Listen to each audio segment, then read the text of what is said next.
में अर्जुन नाम का एक गरीब मछुआरा अपनी माँ और अपनी जवान बहन राधा के साथ रहा करता था।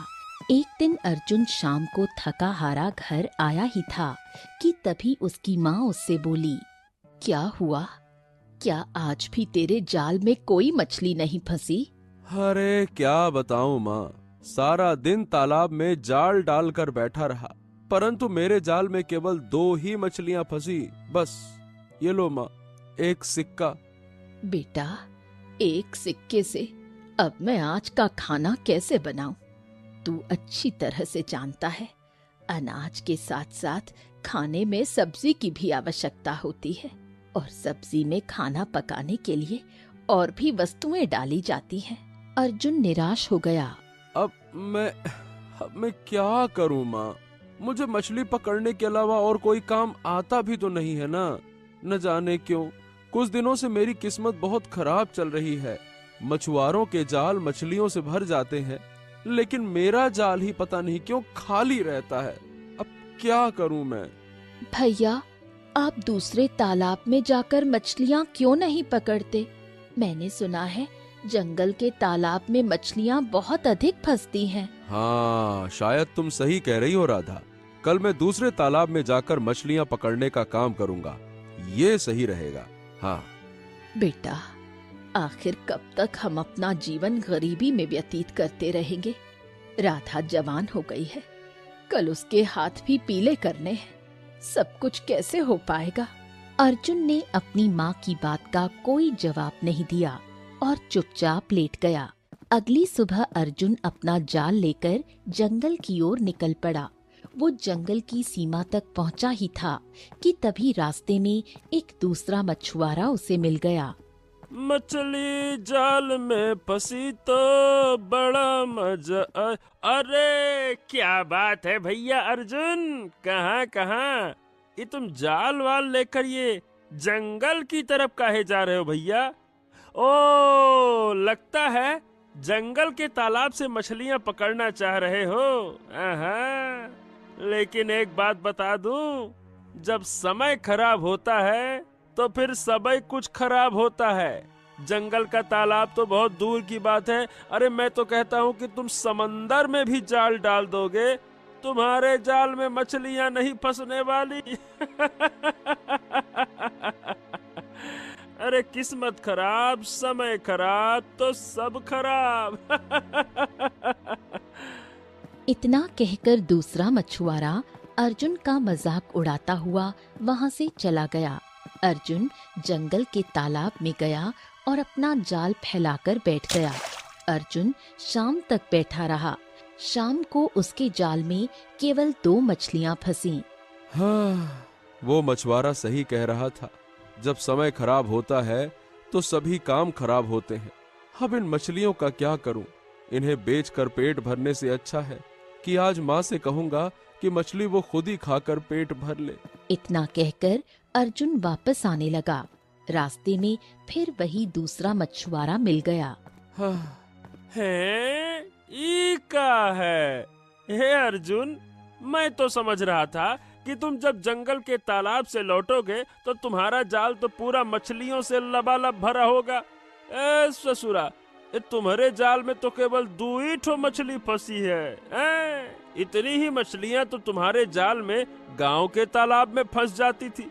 फिर जंगल जाकर इतना थकने की क्या आवश्यकता थी? मेरी बात मान क्यों नहीं लेते? समय खराब, किस्मत खराब तो सब काम खराब। इतना कहकर दूसरा मछुआरा वहां से चला गया। अर्जुन निराश होकर घर लौटा और 2 मछलियां अपनी माँ और बहन के सामने रख दी। भैया, केवल 2 मछलियां, इससे क्या होगा? हाँ, अब जो है यही है राधा, इसे ही पका कर खा लो, कम से कम पेट तो भरे। अब मैं क्या करूं राधा? तुम्हारे कहने पर जंगल के तालाब में गया था, परंतु वहां भी केवल 2 ही मछलियां तो फंसी। क्या हुआ? कुछ नहीं फंसा।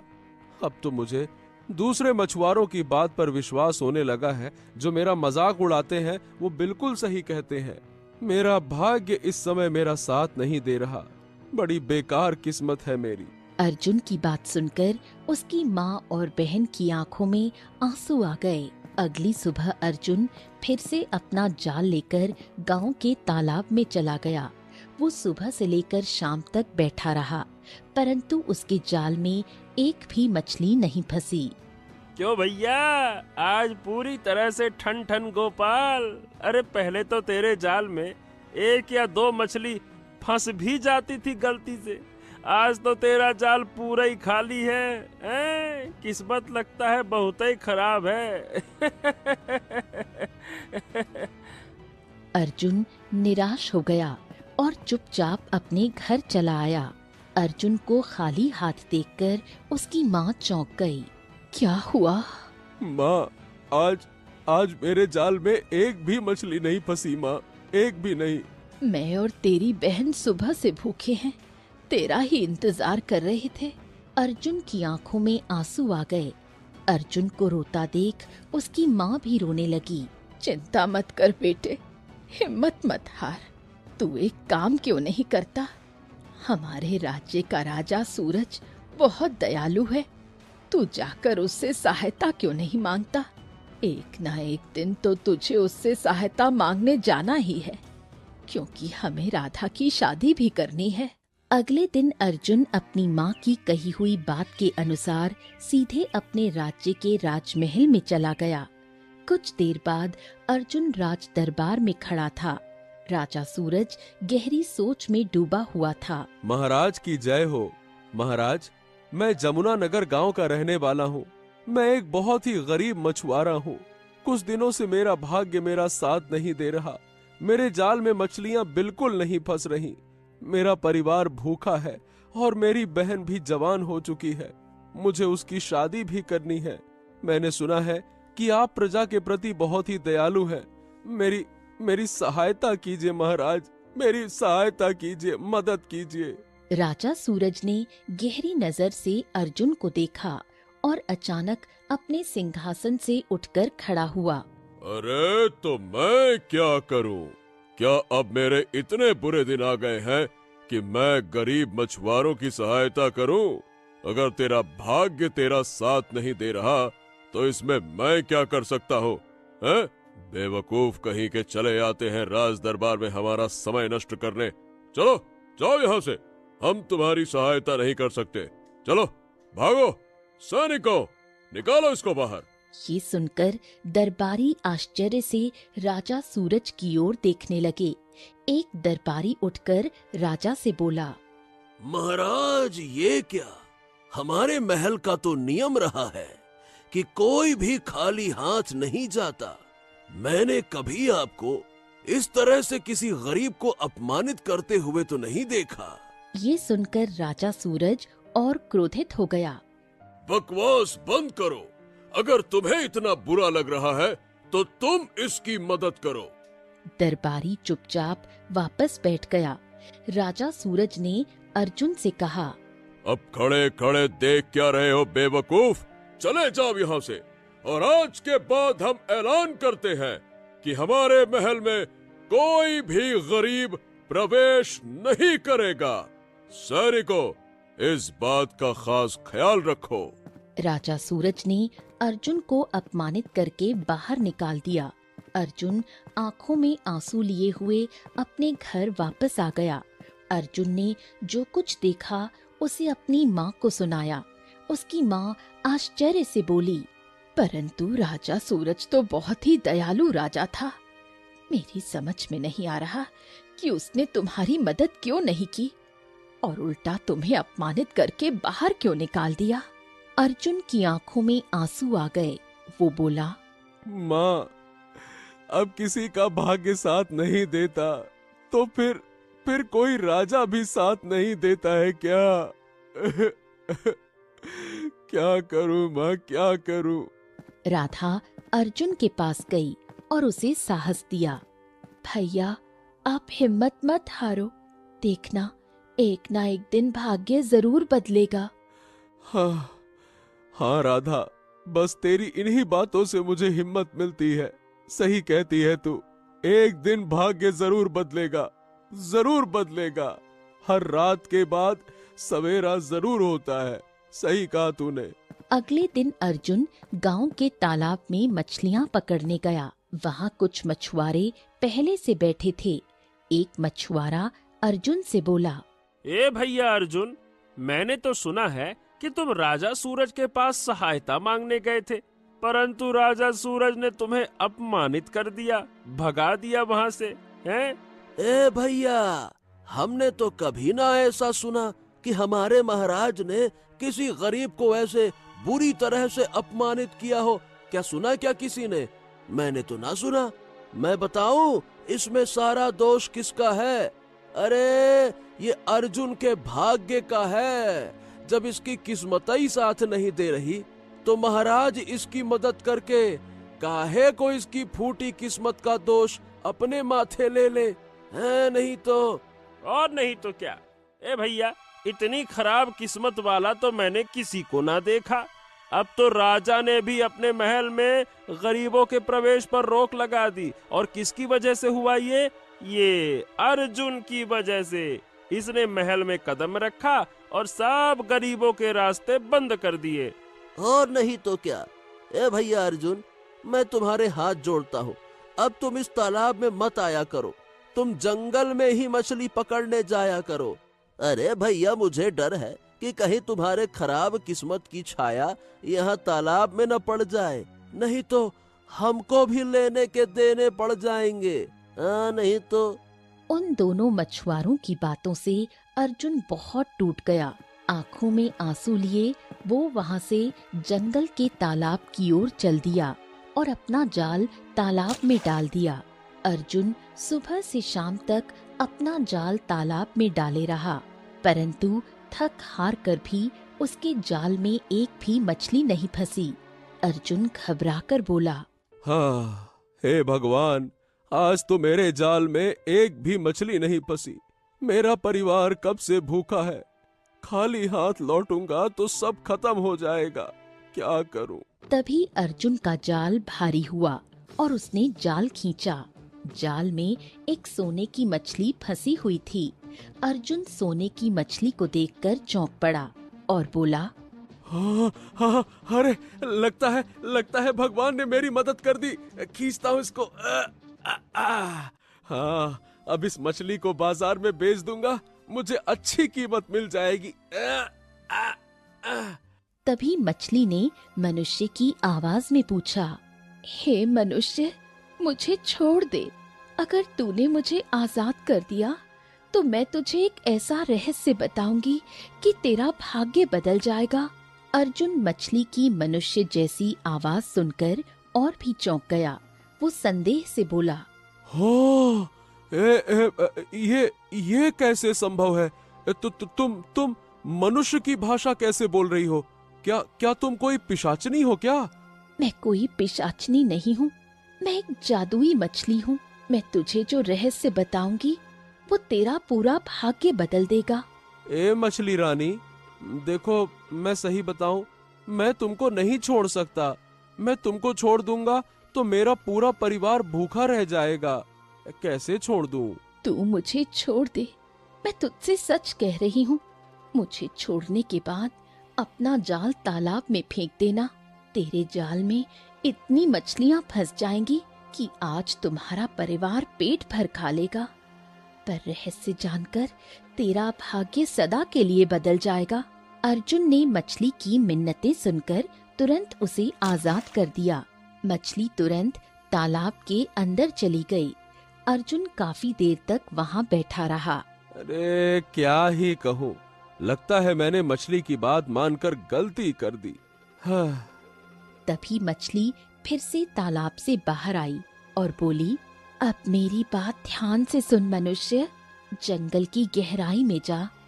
जंगल की गहराई में एक खंडहर है। उस खंडहर में एक जादूगर रहता है जिसने एक मैना पक्षी को कैद कर रखा है। तू जादूगर के चंगुल से उसे आजाद करा दे, तेरा भाग्य बदल जाएगा। अर्जुन चौंक गया। हैं? मैं जादूगर के चंगुल से मैना पक्षी को आजाद करके कैसे अपना भाग्य बदल लूंगा? मुझे तो कुछ समझ ही नहीं आया। जब तू उसे आजाद कराएगा तो तू स्वयं जान जाएगा। पर याद रखना, वो जादूगर बहुत ही चतुर और खतरनाक है, इसलिए उसका सामना बहुत मुश्किल होगा। इतना कहकर मछली फिर से तालाब में चली गई। अर्जुन ने फिर अपना जाल डाला और उसने 2 मछलियां पकड़ी। अर्जुन उन 2 मछलियों को देखकर बोला, हाँ, चलो कम से कम आज हमारे परिवार को भूखा तो नहीं रहना पड़ेगा। आज मछली भून कर ही खा लेंगे। हाँ। अर्जुन मछलियों को लेकर अपने घर गया और सारी घटना अपनी माँ को सुनाई। तो माँ, मैं कल जंगल की गहराई में जाकर खंडहर जरूर तलाश करूंगा। बेटा, एक बार और सोच ले, क्या जादुई मछली पर विश्वास करना सही होगा? अब क्या सोचना क्या विचारना माँ, मेरे पास इसके अलावा और कोई विकल्प तो है नहीं। हो सकता है कि वाकई में इसमें कोई बड़ा रहस्य छुपा हो सकता है कि हमारी फूटी किस्मत अच्छी हो जाए। अगले दिन अर्जुन जंगल की गहराई में गया। वो काफी देर तक पैदल चला और जंगल का दृश्य थोड़ा डरावना सा लगने लगा। बहुत दूर चलने के बाद अर्जुन के कानों में एक आवाज टकराई। कौन हो तुम और इस जंगल की गहराई में क्यों चले जा रहे हो? क्या तुम नहीं जानते कि जंगल बहुत खतरनाक है? अर्जुन पलटा और देखा कि एक साधु वहाँ खड़ा था। अर्जुन साधु के पास गया और अपनी बात बताई। प्रणाम साधु महाराज। साधु महाराज, मैं जंगल में एक खंडहर तलाश रहा हूँ। मुझे मछली ने बताया कि वहाँ एक जादूगर है जो मैना पक्षी को कैद किए हुए है। अगर मैं उसे आजाद कर दूं तो मेरा भाग्य बदल जाएगा। साधु चौंका और रहस्यमय अंदाज में मुस्कुराया। बड़े बहादुर हो जो मछली की बात मानकर यहाँ पे आ गए। पर क्या तुम्हें लगता है कि वो जादूगर कोई सामान्य व्यक्ति है? वो जादूगर बहुत ही खतरनाक है। वो तुम्हें मार देगा। हाँ, मुझे इस बात की कोई परवाह नहीं है साधु महाराज। मैं तो रोज अपने परिवार को गरीबी और दुख के कारण मरते हुए देख रहा हूँ, और गरीबी से ज्यादा खतरनाक इस दुनिया में कुछ भी नहीं होता। पर एक बार फिर से सोच ले बच्चे, अपनी जान खतरे में डाल रहा है तू।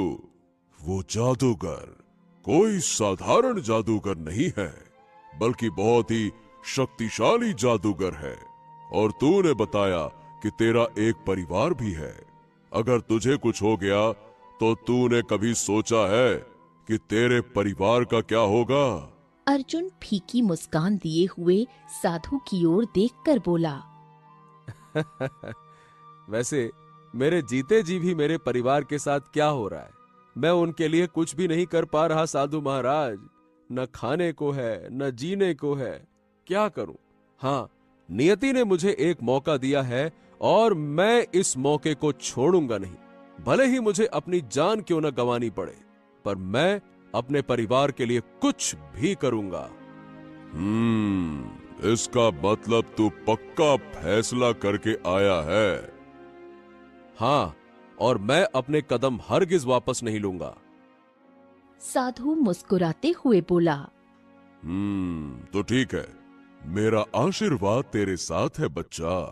पर तुझे एक बात बताता हूँ, जब तू खंडहर तक पहुंच जाए तो जादूगर से अचानक से उसका सामना मत करना।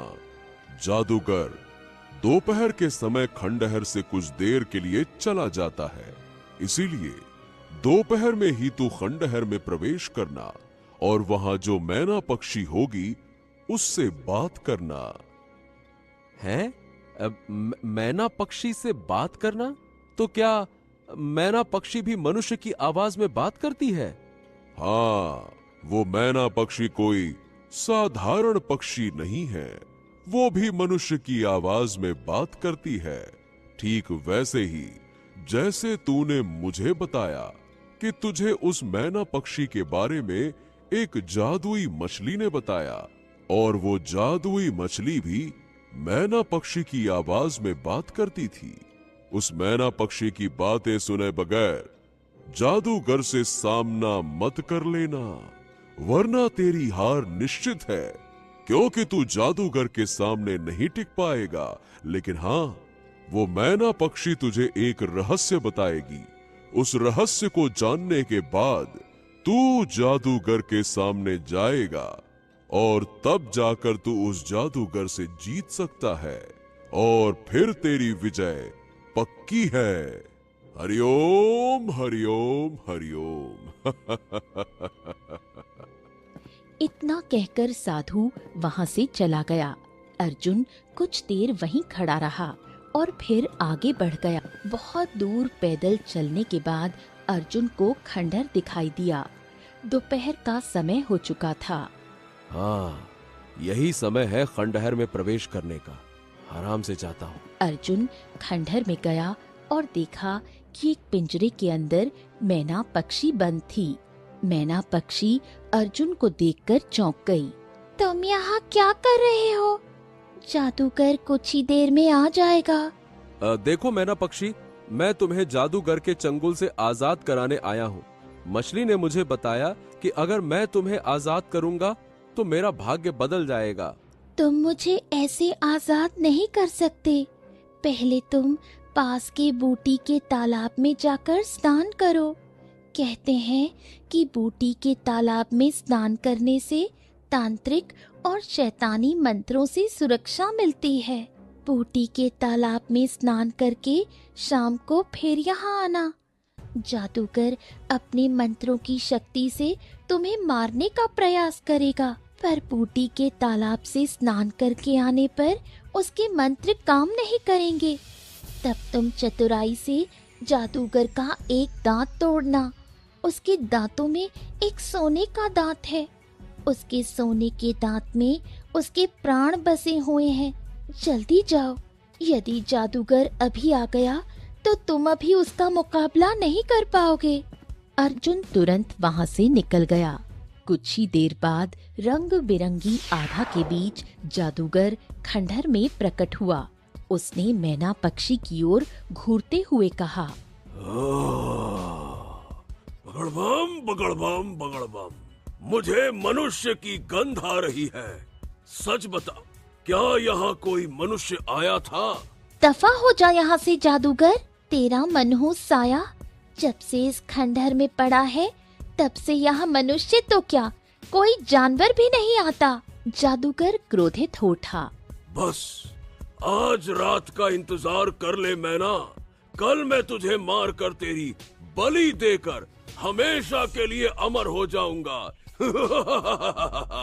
अगर मुझे तुझे अपनी तांत्रिक शक्तियों के लिए इस्तेमाल नहीं करना होता तो अब तक तुझे मार देता। तेरी बकवास अब और नहीं सुन सकता मैं।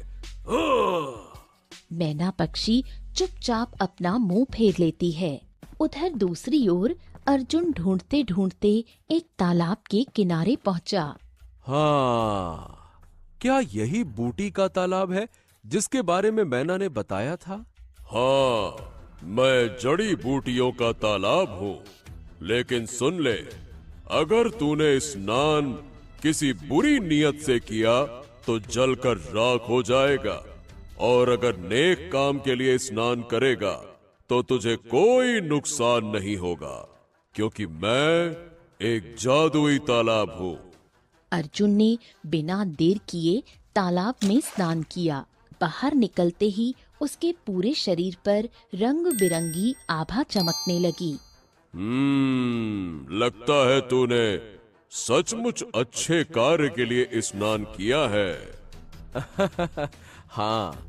अर्जुन वहां से खंडहर की ओर चल पड़ा। खंडहर तक पहुंचते पहुंचते शाम हो चुकी थी। जैसे ही अर्जुन अंदर गया, जादूगर ने उसे देखा और चौंक गया। कौन है तू? एक मछुआरा जो तेरा अंत करने आया है।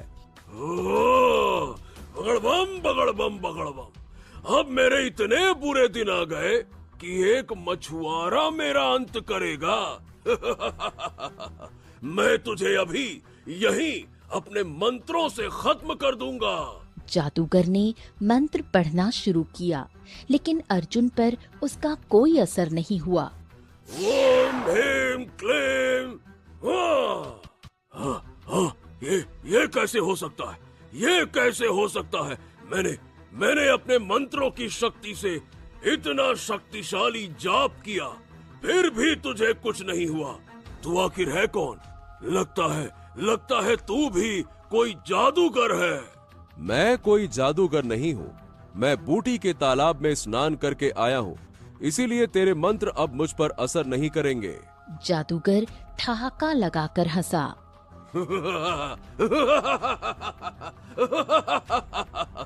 तो ठीक है, बूटी के तालाब का असर तो कुछ समय तक ही रहेगा, उसके बाद तेरा होगा बगड़बम बगड़बम बगड़बम।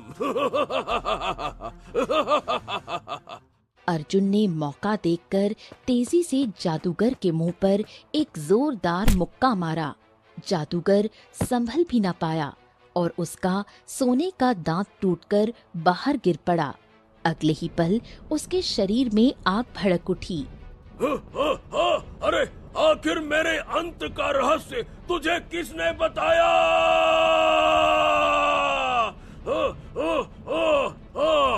यही मैना पक्षी ने, उसी ने मुझे जड़ी बूटी के तालाब के बारे में बताया। अरे मेरी सबसे बड़ी गलती यही थी कि मैंने इसे जिंदा रखा। काश मैं लालच में ना आता।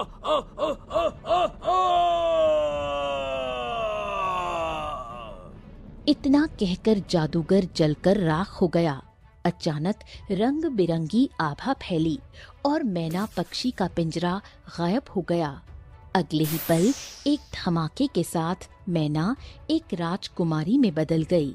अर्जुन राजकुमारी को देखकर चौंक गया। तुम कौन हो? मैं इस राज्य की राजकुमारी सौम्या हूँ, राजा सूरज की पुत्री। ये सुनकर अर्जुन के पैरों तले जमीन खिसक गई। ओ, तो तुम उस राजा सूरज की पुत्री हो, वही राजा जो गरीबों की मदद करना तो दूर, उन्हें देखना भी पसंद नहीं करता। हाँ, मुझे नहीं पता था कि मैं एक ऐसे राजा की पुत्री की मदद कर रहा हूँ। राजकुमारी सौम्या की आंखों में आंसू आ गए। तुम्हें पूरी सच्चाई नहीं पता। पूरी सच्चाई? तुम्हारा क्या मतलब है? राजकुमारी सौम्या कुछ देर चुप रही। उसके चेहरे पर गहरी पीड़ा थी। इस समय जो राज्य का राजा बना हुआ बैठा है, वो असली राजा सूरज नहीं है, बल्कि हमारा मंत्री है। असली राजा सूरज को तो कुछ समय पहले ही एक जादूगर ने मेरी आंखों के सामने मार दिया था। मार दिया था? क्या मतलब? तो फिर मैं जिससे मिलकर आया वो कौन है? मैंने कहा तो है तुमसे कि वो मंत्री था। दरअसल मंत्री की काफी समय से हमारे राज्य पर नियत खराब थी।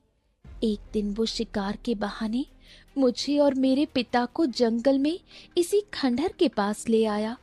खंडहर में जादूगर बैठा था। अचानक उसने मंत्र पढ़ा और मेरे पिता के शरीर में आग लग गई। ये देखकर मैं चौंक पड़ी। सब कुछ इतनी जल्दी हुआ कि मुझे कुछ भी समझने का मौका ही नहीं मिला। अगले ही पल मैंने देखा कि मंत्री का चेहरा मेरे पिता में परिवर्तित हो गया। मेरी एक सहेली थी, क्योंकि वो एक परी थी। मैंने मदद के लिए उसे बुलाया। परी मदद के लिए आई, लेकिन जादूगर का मुकाबला नहीं कर सकी। जादूगर ने अपनी शक्तियों से उसे गायब कर दिया और अगले ही पल मुझे मैना पक्षी में परिवर्तित कर दिया और पिंजरे में बंद कर दिया। अर्जुन राजकुमारी सौम्या की बातों को गहराई से सुनता रहा। अच्छा, तो ये रहस्य था। तभी मैं सोच रहा था कि राजा सूरज ने मुझे अपमानित क्यों किया। दरबारी अचानक से चौंक गए कि राजा सूरज को क्या हो गया, जबकि असल में तो वो महाराज सूरज थे ही नहीं। दरबारियों को क्या पता कि महल में राजा सूरज नहीं बल्कि मंत्री बैठा था, जो राजा सूरज का रूप धारण किए हुए था। ये चक्कर है। उसी समय रंग बिरंगी रोशनी के बीच एक परी प्रकट हुई। ये तो मेरी दोस्त है, मैं ही हूँ। जादुई मछली के रूप में तुमने मुझे देखा था। दरअसल जादूगर ने अपनी शक्ति से मुझे मछली में परिवर्तित कर दिया था। जब तुमने मुझे पकड़ा तब मैंने तुम्हारी आंखों में वीरता देखी। इसी कारण मैंने तुम्हें मैना पक्षी और जादूगर के बारे में बताया। तुमने कितनी आसानी से जादूगर का अंत कर दिया, परंतु तुम्हें अभी एक कार्य और करना है। कौन सा कार्य? जादूगर के मरने से मैं अपने रूप में आ गई, परंतु जादूगर और मंत्री आपस में जुड़े हुए हैं। मंत्री राजा सूरज का रूप धारण किए हुए है। तुम्हें सबके सामने उसका नकाब उतारना होगा। तुम राजमहल जाओगे और जैसे ही इस जादूगर की राख मंत्री के चेहरे पर डालोगे, उसका असली रूप सबके सामने आ जाएगा और कुछ देर बाद वो जलकर राख हो जाएगा। अर्जुन ने मुस्कुराते हुए हामी भरी और जादूगर की राख उठा ली। अगले ही पल परी ने अपनी छड़ी आगे की और राजकुमारी सौम्या और अर्जुन राज दरबार में प्रकट हो गए। सिंहासन पर बैठा हुआ राजा सूरज, जो असल में मंत्री है, उन्हें देखकर चौंक गया। अब तेरा खेल खत्म हो गया। अर्जुन ने अचानक जादूगर की राख मंत्री के चेहरे पर फेंक दी। अगले ही पल मंत्री अपने असली रूप में आ गया। अरे ये तो मंत्री है। इसका मतलब ये अब तक महाराज सूरज की शक्ल में यहाँ बैठा हुआ था सिंहासन पर। अगले ही पल मंत्री के शरीर में आग लग गई और वो कुछ देर में जलकर राख हो गया। अब सारा रहस्य खुल चुका है। ये वही मंत्री था जिसने मेरे पिता की हत्या की और जादूगर की सहायता से मुझे कैद कर दिया। ओ, अब समझ में आया कि राजा सूरज तो प्रजा के प्रति बहुत दयालु थे और अचानक से उनका ये स्वभाव कैसे बदल गया। तो ये कारण था। और जब भी हम इससे राजकुमारी सौम्या के बारे में पूछते थे तो वो बड़ी आसानी से कह देता था कि वो तो अपने शिकार पर गई हैं। हमें क्या पता था कि वो असली राजा सूरज नहीं बल्कि मंत्री था। राजकुमारी सौम्या ने सबके सामने अर्जुन का हाथ उठाया। ये सब अर्जुन की वजह से हुआ है। दरबार तालियों की गड़गड़ाहट से गूंज उठा। मैं तुमसे विवाह करना चाहती हूँ और चाहती हूँ कि इस राज्य की बागडोर तुम संभालो। अर्जुन ने मुस्कुराते हुए हामी भरी। उसी समय उनका विवाह संपन्न हुआ और अर्जुन राजा बन गया। तभी परी प्रकट हुई। मैंने कहा था ना, अगर तू मैना पक्षी को आजाद करेगा तो तेरा भाग्य बदल जाएगा। देख, तू साधारण मछुआरे से सीधा राजा बन गया। परी रंग बिरंगी आभा के साथ गायब हो गई। अर्जुन अपनी पत्नी सौम्या और सैनिकों के साथ अपने घर पहुंचा। उसकी माँ और बहन अर्जुन को राजा के रूप में देखकर दंग रह गईं। अर्जुन ने सारी घटना उन्हें सुनाई और कहा, तो चलो अब हम राजमहल में रहेंगे। गांव के लोग जो पहले अर्जुन का मजाक उड़ाते थे, अब उसकी किस्मत पर नाज करने लगे। एक साधारण मछुआरे की तकदीर बदल गई थी, जिसे लोग कभी तिरस्कृत समझते थे, वही आज महान राजा बन गया। तो दोस्तों, कहानी कैसी लगी कमेंट बॉक्स में जरूर बताइए। चैनल को जरूर सब्सक्राइब कीजिए।